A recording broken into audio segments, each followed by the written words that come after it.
6 young people from Portugal are suing the European Union at the European Court of Human Rights. They're accusing the EU and more than 30 countries of inaction on the climate crisis and so violating some of their fundamental rights.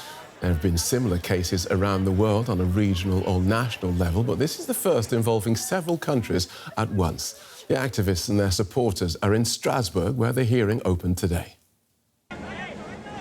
Portugal 2017. Fires gripped the country, burning homes and razing entire communities. More than 100 people were killed in the blazes, which scientists say were made worse by human-made climate change.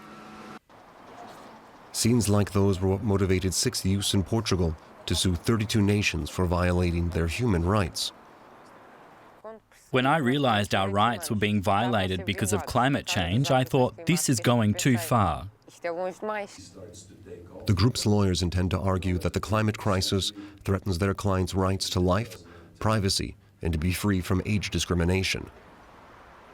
They say the EU, Norway, Switzerland, the United Kingdom, Russia, and Turkey are violating those rights through their inaction on the climate crisis.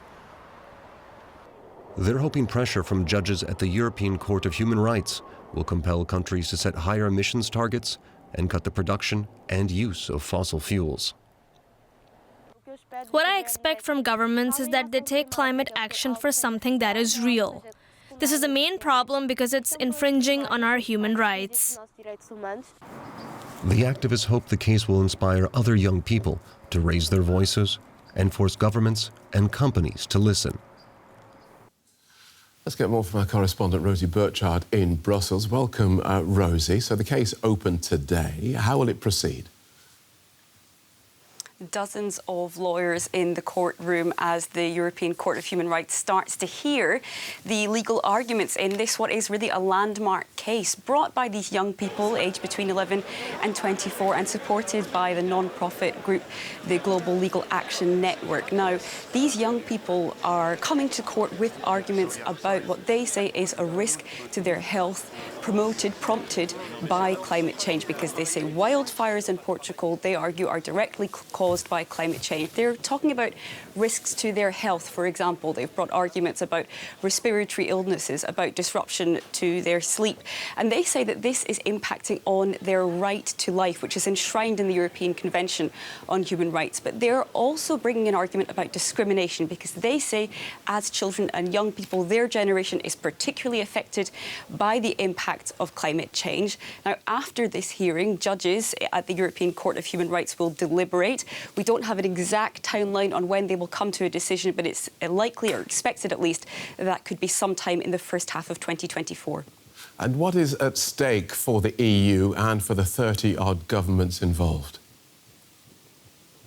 Well, if the court sides with the complainants, with these young people, the countries involved could be mandated, court-ordered to rapidly accelerate their progress towards slashing emissions. But there is quite a lot of legal hurdles to jump before getting there.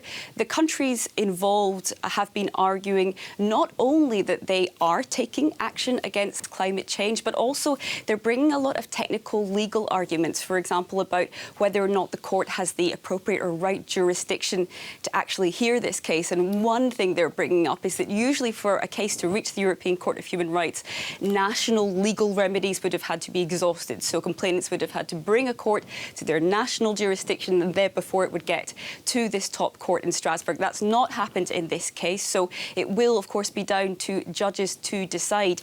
Since the complainants brought this case back in 2020, and since they were inspired to do so by those wildfires in Portugal in 2017, of course, we've seen many more wildfires across Europe and also other incidences of extreme weather, for example, floods.